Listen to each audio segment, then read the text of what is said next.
Good morning and welcome. My name's Richard Kane. I'm the Acting Assistant Secretary for the Analytics and Innovation Branch in our Biosecurity Strategy Reform Division in DOR. Before I begin, I'd like to acknowledge the traditional owners of the many lands on which we meet. I acknowledge the traditional custodians of the land today. For me, this is the Ngunnawal people. I acknowledge and respect their continuing culture and contribution they make to the life of this city and this region. I extend that recognition to the traditional custodians of all other lands on which our staff and the participants are gathered here today, and to all Aboriginal and Torres Strait Islander peoples attending today's event. Before I introduce today's event, just a reminder to everyone to ensure that your microphones are on mute wherever possible, and this webinar is being recorded so that we can play it back. There will be an opportunity for questions. It's going to be about 30 to 40 minutes for the presentation. You can either use the hand up gesture that you've got there, or you can post a comment or question in the chat panel and we'll try and get through to that. So grateful if you can adhere to those protocols. All right, today's webinar will feature the findings from research undertaken by the Centre for Excellence for Biosecurity Risk Analysis, or CEBRA, on estimating trading partner exposure risk to new pests or diseases using the brown marmorated stink bug, or BMSB, as a case study. For those not familiar with the excellent work that's done by CEBRA, it's a long-standing biosecurity research initiative of the Australian and New Zealand governments, and it's integral to the department's response to managing biosecurity risk. Good to see Andrew online too today. I know that there are more webinars being planned for 2022 that will also showcase the important work CEBRA is undertaking on behalf of DOR. Today, it's my great pleasure to introduce Dr. James Carmack, who's Senior Research Fellow of Biosecurity Ecology and Climate Change Impacts from CEBRA, based at the University of Melbourne. Dr. Carmack is a quantitative and applied ecologist with extensive experience in field ecology, long-term ecological monitoring, experimental design, statistics, reproducible data science, and biosecurity risk analysis. But today, Dr. Carmack's going to talk to us about how CEBRA and the department analysed border interception data, trade data, pest occurrence records, climate suitability models to estimate the exposure risk of potential and current trading partners obtaining an established population of a new high-threat pest or disease using BMSB, or brown marmorated stink bug, as a case study. The department's research lead for this work is also Dr. Brian Garms, who's Director of Grains, Weeds and Contaminants in the Biosecurity Plant Division, and I understand that Dr. Garms will join us later on when we have a Q&A session at the end of this webinar. But without further ado, I'd like to hand over to Dr. Carmack to get us underway. Over to you. Thanks for the introduction, Rich. I'll just bring my slide up.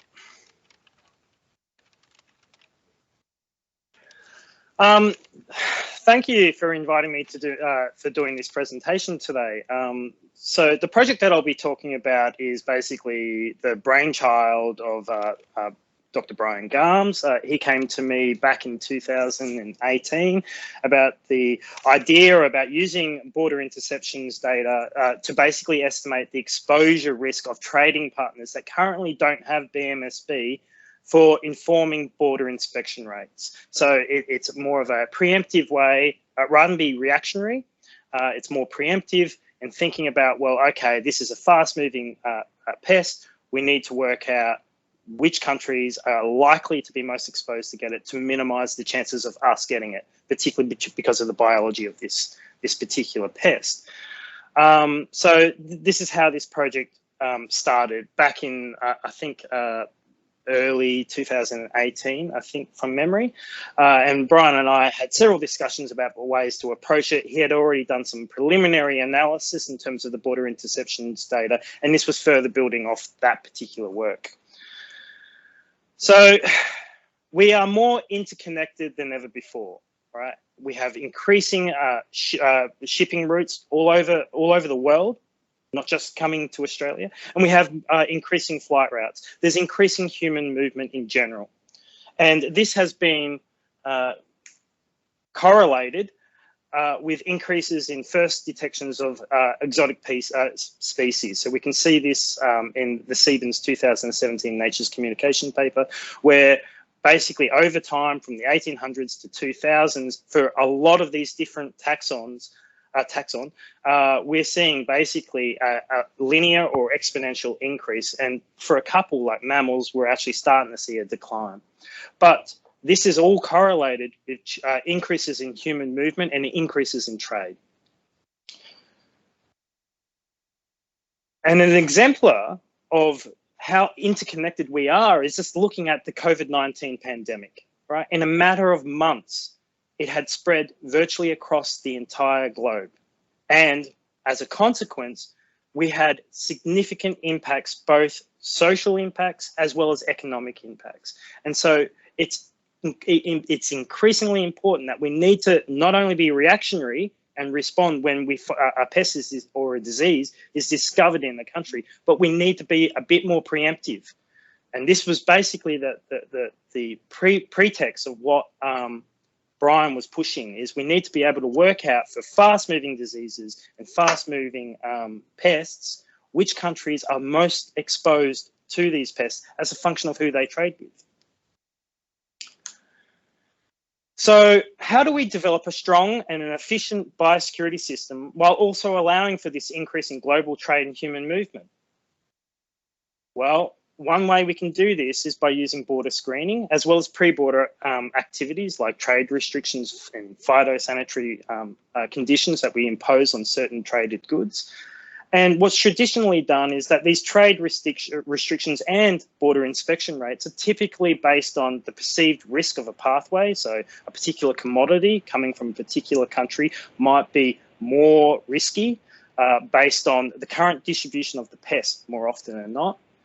And this is problematic because while this works fairly well for pests or diseases that have relatively static distributions, it's really problematic for fast-moving species that a country could obtain the disease, or in this case BMSB, and export it to other countries before they've actually detected it themselves. And so, as I keep reiterating, this project is based on this idea of how can we use the data that we've actually got to forecast what the potential exposure risk is of trading partners that don't necessarily have an established population, or at least identified established population of a pest or a disease. So as I've banged on already a few times, is we need to be proactive in estimating the pest exposure to better inform border screening. Like there's international agreements that prevent us from putting trade restrictions on goods coming into Australia, particularly if there's no pest, but we do have control of how we inform our border screening. That is our national interest. We can work out where we should be prioritising, which countries should we be prioritising, which goods we should be prioritising for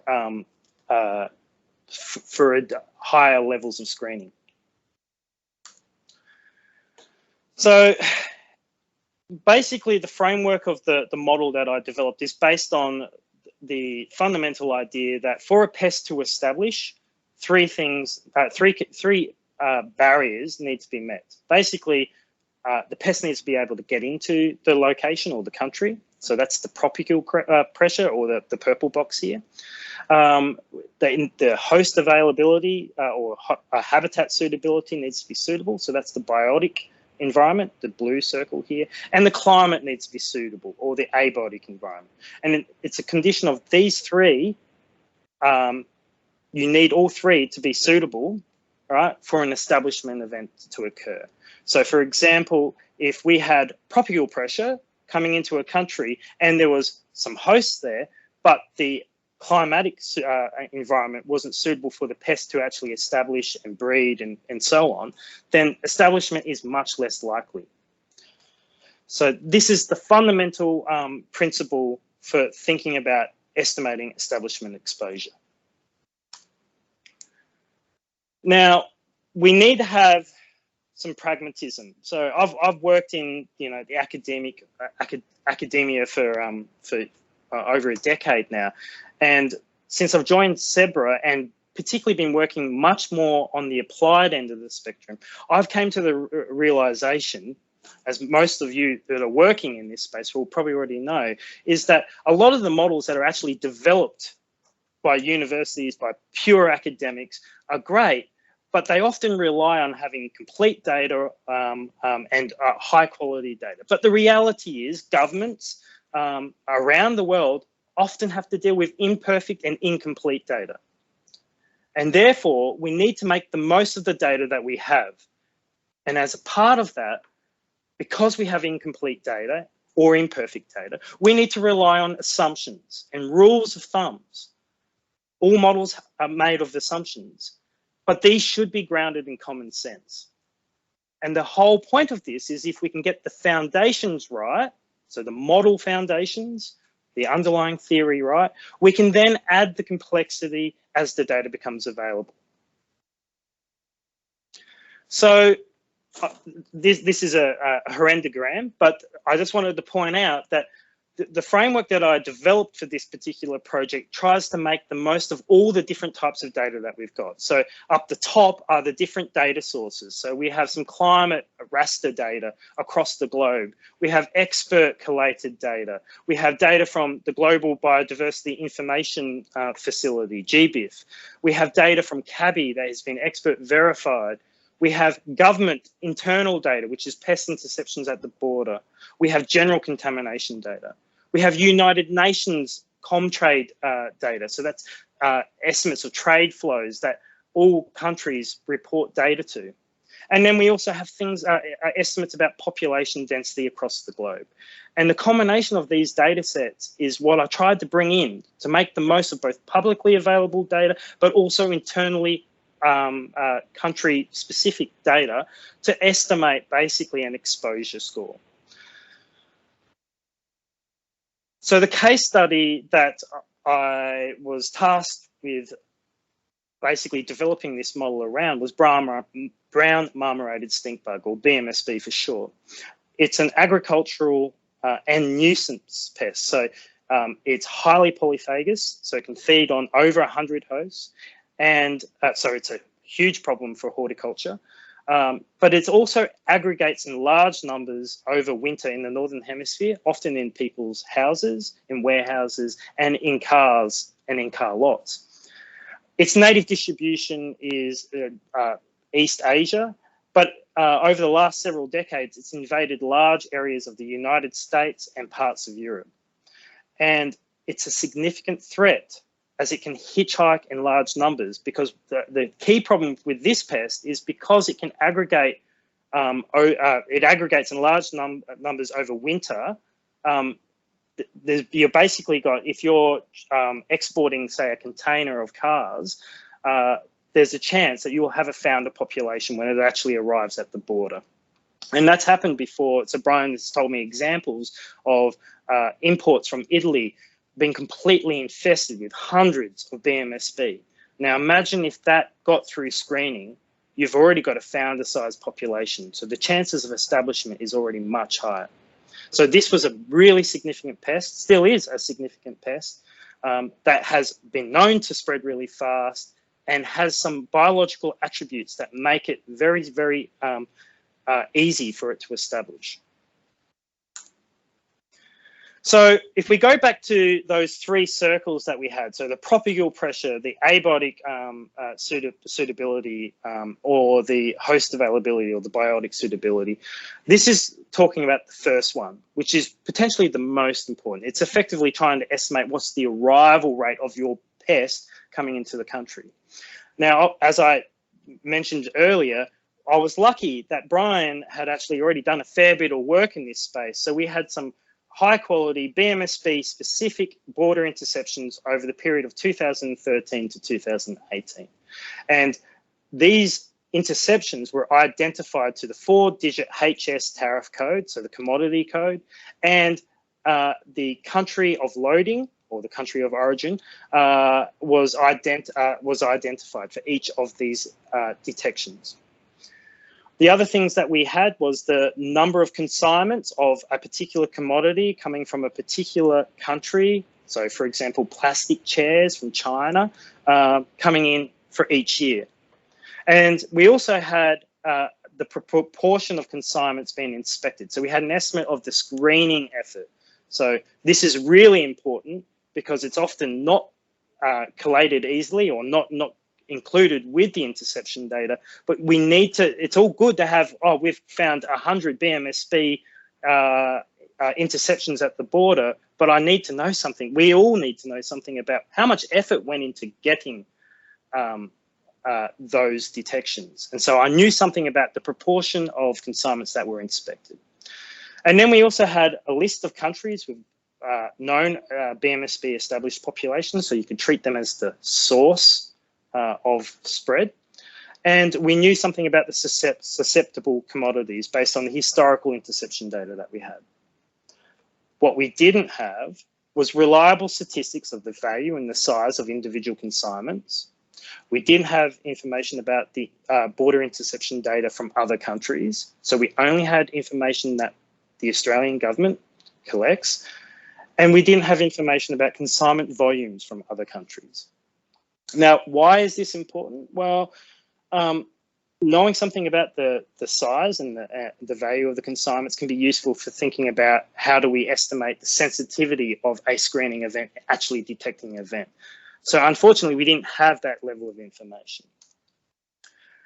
But what we did have was we had trade flow data by a publicly accessible database called the United Nations Comtrade database. It's the largest publicly accessible repository of international trade data. It has over 3 billion records of import and export data down to the 6-digit tariff level, which is quite fine. And it's also standardized data. So the export and the import trade flows are all in US dollars.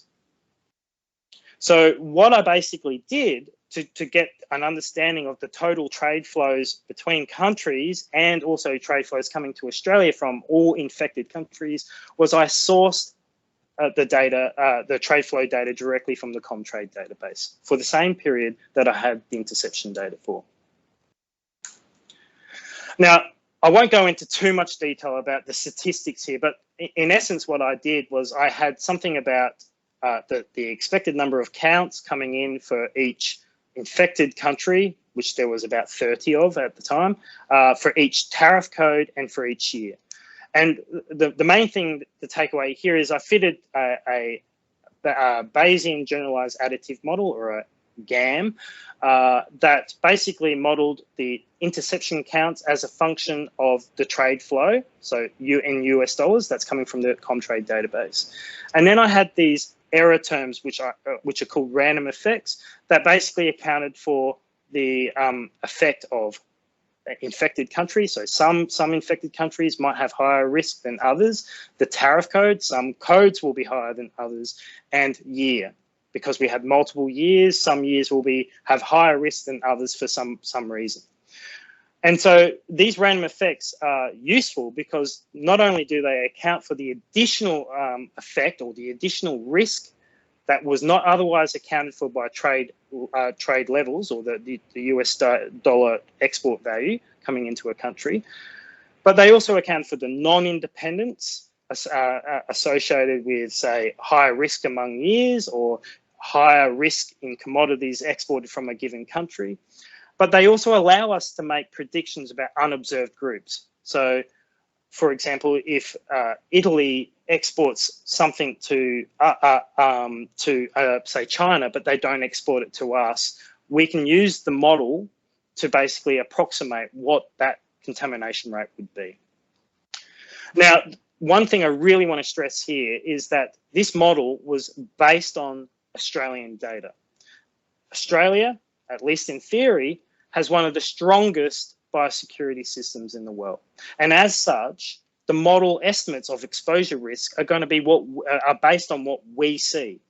And as such, they're going to be conservative, right? Because some countries are going to have next to no biosecurity system in place, whereas what we've got is quite comprehensive biosecurity system where we do pre-border interventions, we do border interventions and post-border interventions. And so the estimates of exposure risk will be on the conservative side. It's based on what we see. So if we get down to some of the key things about the model is, as you'd expect, increasing risk occurs with increasing trade. So as the import value of goods coming into a country per year increases, right, the risk increases. Makes sense. The general idea is more volumes of goods coming from infected countries is going to come with an increased risk of actually having a contamination. But the other thing that the model can do is it can tell you basically the conditional on the trade flows, what the additional risk is associated by each of these countries. So this is the country random effect here. And the main thing I want you to take away from here is that countries that are on the right-hand side of that little dashed red line are the more risky countries. So China, Italy, Puerto Rico, Romania, whereas the ones at the other end are less risky, at least relative to the average. All right, so China is much more risky than, say, Spain in this case. So not only can we get a country ranking just in terms of the interceptions that we're seeing at the border, we can also do the same thing for the tariff level or the commodity. All right, so based on the interception data that Brian had collated for me, the most risky tariff codes or commodities were seats, containers, and tractors, these are the top 3 ones at the top. So on the right-hand side. But we basically had an estimate of the additional effect of commodities after accounting for trade flows. All right, so as you can see there, we had 95, I think there was 95 commodity codes that we included in the model. And of course, then we have a year effect. So the reason why you'd want to include a year effect is some years are potentially going to be higher for a variety of reasons. We don't know the exact reasons for why, but we can at least account for it. And so again, what this here is just showing is that for most years, you know, the estimates are all basically going across 0, so there's not a huge amount of variability. But 2016 in this particular case, for some reason, was a lower risk year than the average, which is effectively the red line. So now we had a model that estimated the expected counts of contamination rates, all right, hitting our border based on our interception data. And then what we could do is we can then use that fitted model with the United Nations Comtrade data for all other countries, right, to estimate the expected number of BMSB arrivals for these countries, based on based on their import flows with these the 30 infected countries that we had to begin with. Now, I'm just going to reiterate this particular point, but again, because our fitted model is based on what Australia observes at the border, it will be conservative, and the assumption here would be that the interception data is representative of what other countries are going to experience. In reality, as I pointed out, it's likely to be on the conservative side. So the best case scenario, the lowest contamination rate, because there's going to be some countries that have much more, much less rigid biosecurity interventions. So we know something about the arrivals, but as I pointed out, arrivals don't mean much by themselves. We want to know something about the establishment potential. And when we think about that, that comes down to 2 other elements we need to consider, which is the abiotic environment and the biotic environment. Now, for a global analysis like this, to do an biotic environment, so that's something about the host availability, that's very difficult because we don't currently have high resolution say land use data that could be used to account for that particular component. But on another note, this pest is highly polyphagous. It's likely to feed on lots of things. So for this analysis, we excluded the biotic environment and focused on the abiotic environment, so the climate suitability of the pest. Now, there's a whole heap of different models that can be used to assess the climate suitability of a pest or any species really, they all have different assumptions. They all have different interpretations. They have no pros or cons. And based on work that Simon Barry and Jane Elith have done in previous SEBRA projects, there's actually no single best method, particularly for invasive species. The method that I used in this case is called range bagging. It's a presence-only method that effectively ensembles hundreds of models. So it's an ensemble SDM method. And the advantage of it, in my view, relative to something like Maxent, which is commonly used, is that it doesn't require background points, which are incredibly difficult to justify without without making extremely huge assumptions about what's the extent of the background and how you sample it across space. So in this case, a presence-only method that ensembles lots of different models was used. And the main thing I want you to take away from here is that this map here, the blue dots are the known occurrence records of BMSB that have also been cross-referenced by CABI and other things to try and reduce transient occurrence records. And the main thing to take away from the map is that basically the yellow areas say that the interpretation of this map is the number of models that say that this cell is suitable. That's effectively what it is. So it's a voting system. So a score of 1 means that all models, if you fitted 100 different models, say that this particular location is suitable for this particular pest. Whereas if something was like 0.2, that would say 20% of those models were suitable. And so it's more directly useful in the sense that it can be actually related to other pests, whereas Maxent is a relative, gives you a relative likelihood, which is not always directly comparable to other species. Anyway, enough on that. The main thing is we have a climate suitability model that uses WorldClim data in this particular case to approximate the climate suitability of the pest. So then we have a climate suitability map that we can use, and we know something about the propagules pressure hitting the border of each country based on which infected countries they're trading with. All right, so the next thing we needed to do is we needed to actually disperse those country level arrivals within the country. Now, most of the, well, all the data that we were using in this case is looking at trade data. So the assumption is that trade is likely to go to areas where there is the greatest demand, which is invariably going to be where people are. And so what we did is we basically took the country level estimates of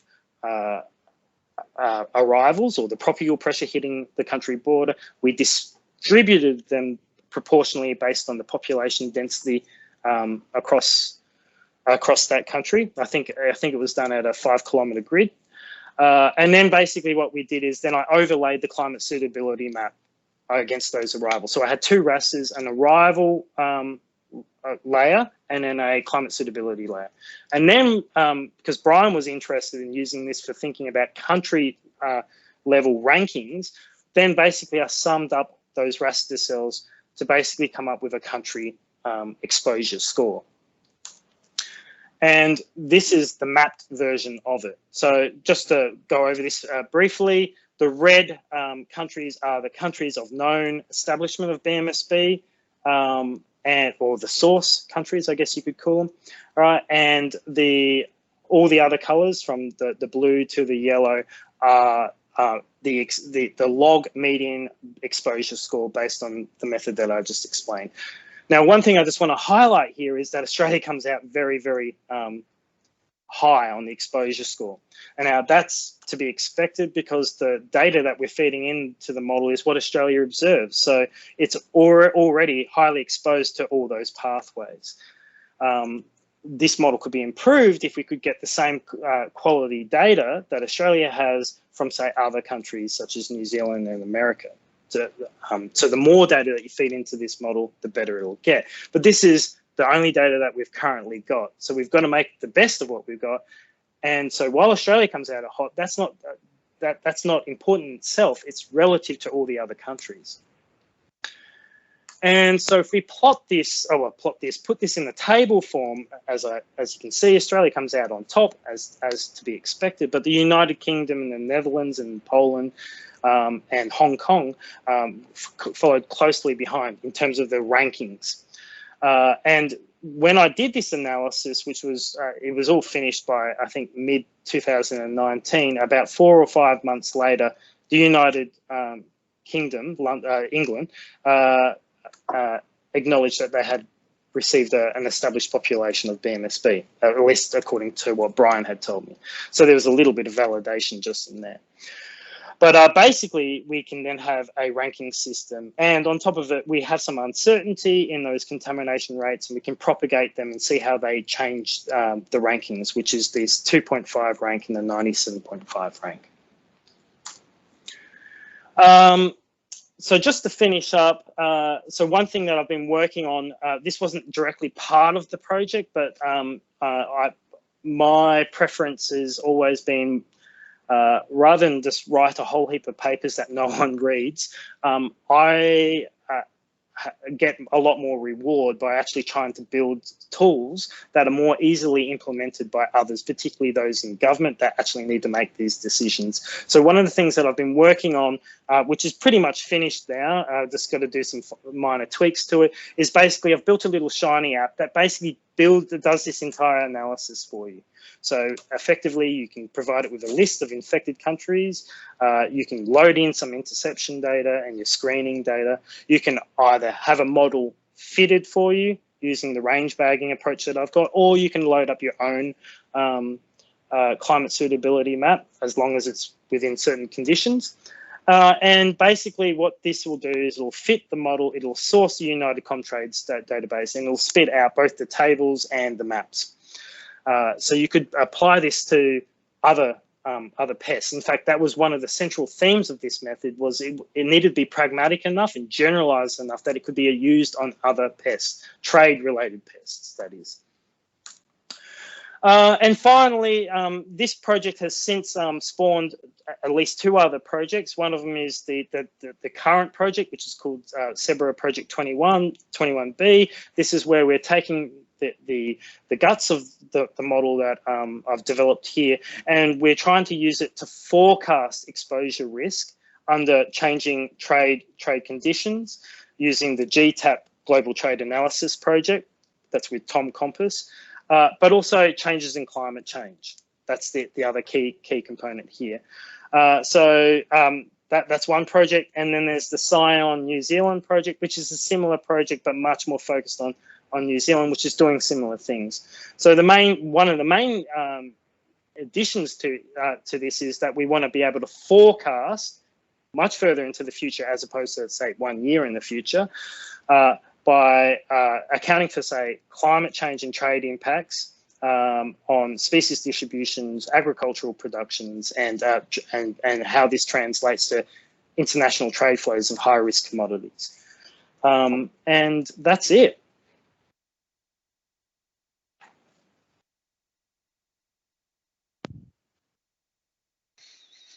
Excellent. Thank you very much, Dr. Carmack, for that presentation. And I have to say, I do like my Shiny app, so it was good to see that at the end there. Thank you very much. And we'll be in contact on some of that other work, because, you know, when we're looking at supply chain integrity and you know, the movement of containers, especially what that's showing is that while Australia is okay at the moment, it's ongoing risks that we face, especially with BMSB and related pests. And also liked your exposure ranking as well on one of those previous slides. So thank you very much.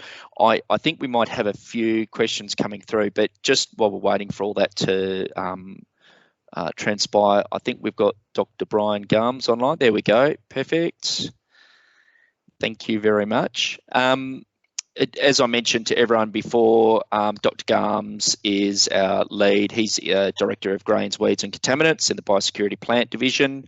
And we're now sort of going to open this up to a Q&A session. I'm just noting the time here. We have got a bit of time, which is excellent. Feel free to either put your hand up or chuck it through in the comments field there. Just wait for a few of those to transpire. But while that's coming through, and I might just throw this straight to Dr. Garms, if that's okay, and noting this sort of presentation of work that's being done, just interested in how this works, helping you to make decisions about managing the behemoth that is BMSB. Yeah, sure. Thanks. No, look, and look, I do want to just make one quick point of clarification there, but that kind of ties in with that question. So in fact, the UK has actually reported 2 separate incursions of BMSB, but they have informed us that it's not established. But in fact, since this was work was done, we had been focusing quite a bit because Poland was quite high on that list, and in fact, this year we've actually found some papers now published reporting BMSB established in Poland. So in both cases, this model is being validated by the by what we're seeing in the real world. It's just that the UK, just to be clear about that, they've been quite keen to let us know that BMSB is not established there yet. So and I think that's the other point there, that you know, this is a tool that we can use to help understand what's going on, but it can't be the full answer. So just like James said, Australia's got a very high exposure to BMSB, but you know, it's based on our own experience, but that's quite true. And I think if we don't have a biosecurity system, we'd see BMSB established, and it's our system that's keeping it out. And other countries do also have systems. So while this model gives us that sense of exposure, it doesn't necessarily give us the full story. We have to also consider that countries are intervening with their goods and preventing establishment. But it is something that does help us focus our attention. So that is the use we're really using it for now, is to help focus where we're searching for any new evidence of BMSB spreading. That is a very good point, and I do note from some recent freight container reports that we're seeing a whole lot of new containers coming in on across Europe and the US side, but a lot of those older ones are still making their way through our regions. And I note here we've got a couple of questions, but I might just go to, I can't see who's got their hand up on this one first. So first and best dressed, I think, whoever's got their hand up there. It's Roland Farmer here. Thanks, Roland. I'm just interested, you said there that tractors was one of the main commodities or imports that this insect has been detected on, and then you go down and say, you know, the disperse arrivals within each country as a function of population density.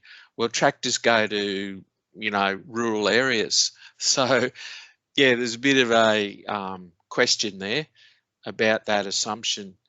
And, yeah, and then I also have a second question about the biotic factors. So isn't this insect mainly found in like horticultural areas? Is that right or wrong? I can take the second part of that question if you want to take the first, James. I might just go with the horticultural thing.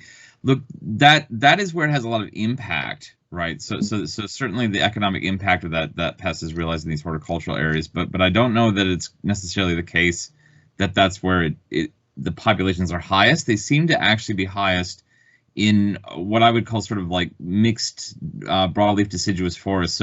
So places where you've got a broadleaf deciduous forest, and then you've got some fields, and you know, the insect itself, BMSB, doesn't feed on one plant throughout the whole year. It moves around all the time through the season. So landscapes, it's really a landscape pest, and landscapes that have a wide diversity of different host plants through that whole summer season are the places that see the highest BMSB population. And of course, there is horticulture in those areas, but we found, for example, we got BMSB showing up in machinery that was brand new and had been just parked on a parking lot that was sitting between a forest and just a grain field. And it's just the function of the fact that that's just it's just a diverse plant life habitat there that supports this. But the money, the impacts of the economic impacts are in horticulture, and that's where people are trying to control it.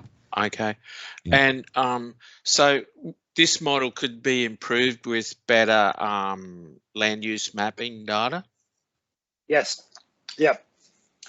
Yeah. So you'd need also so Australia has really good land use data, but we need this, similar quality data, not just for Australia, but for every other country. And that's where we needed to take some pragmatic, well, in this case, there really isn't a high resolution land use map that is consistent for the globe. In terms of your first question, in terms of the tractors, yes, that's true. Right. However, tractors tend to arrive at ports, and then they're often then, which are generally in, metropolitan areas, and then they get shipped out. So there's multiple chances for the pest to actually escape before it actually gets to those production zones. Yeah. And also you mentioned the yearly variation. Would that be related to yearly climate changes? The climatic variation year by year. So some years it might be a drought, other years it's high rainfall or temperatures or whatever. So that would influence the population of the insect. I'll go first. Yeah. Essentially, yeah.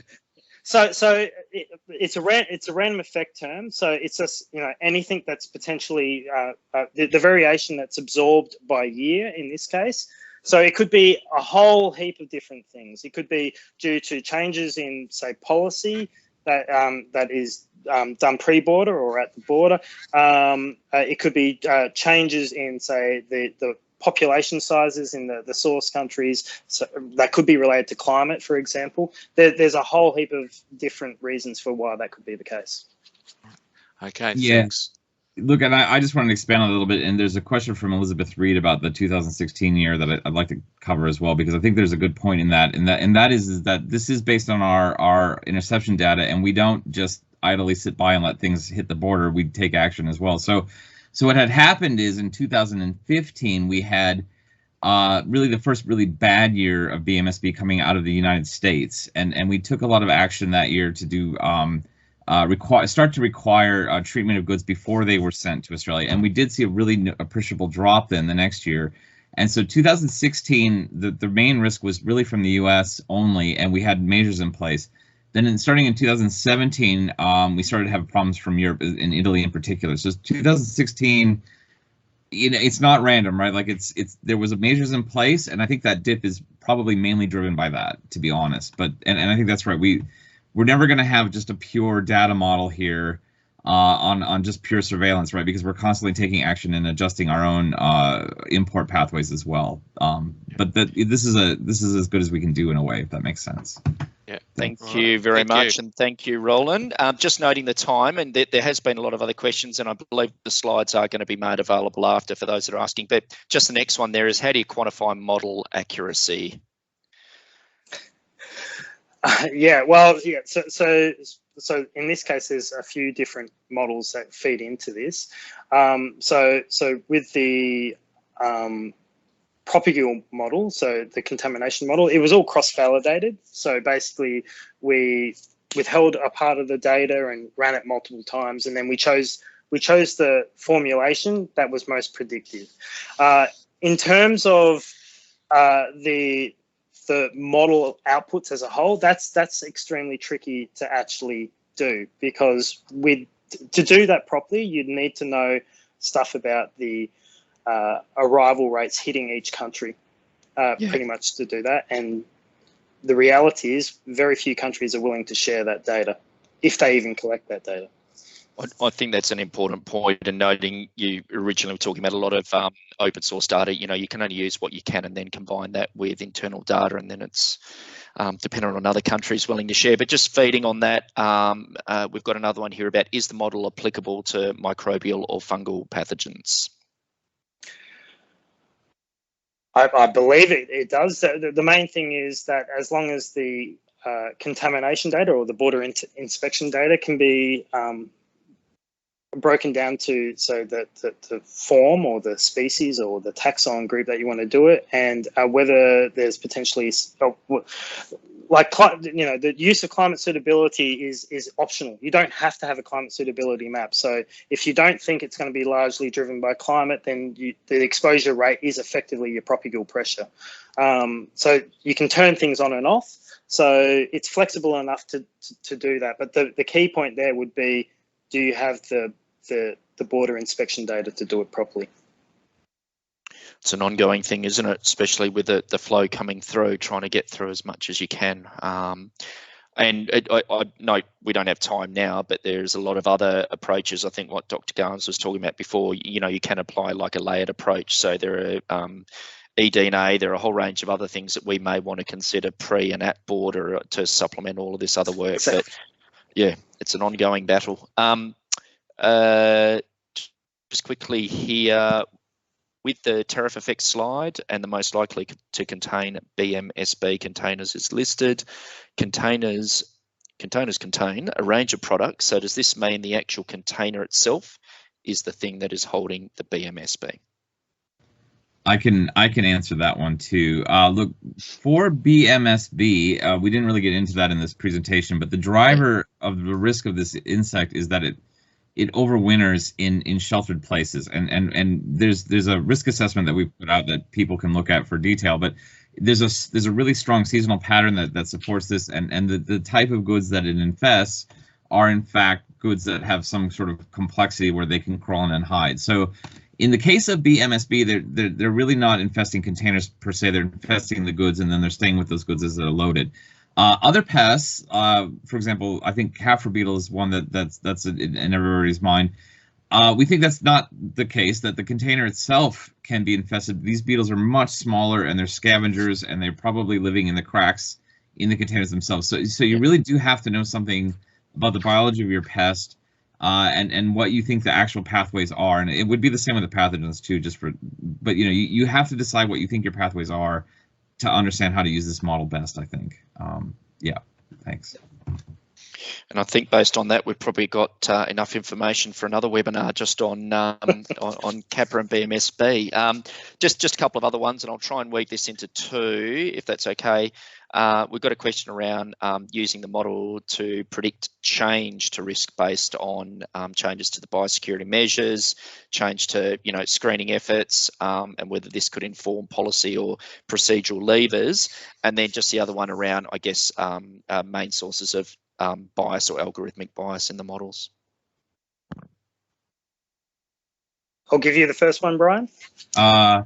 Sure, because I think this is something that trying to manage change of biosecurity risk is exactly where we're thinking with this model, when we wanted to explore this with BMSB as a model organism, I guess.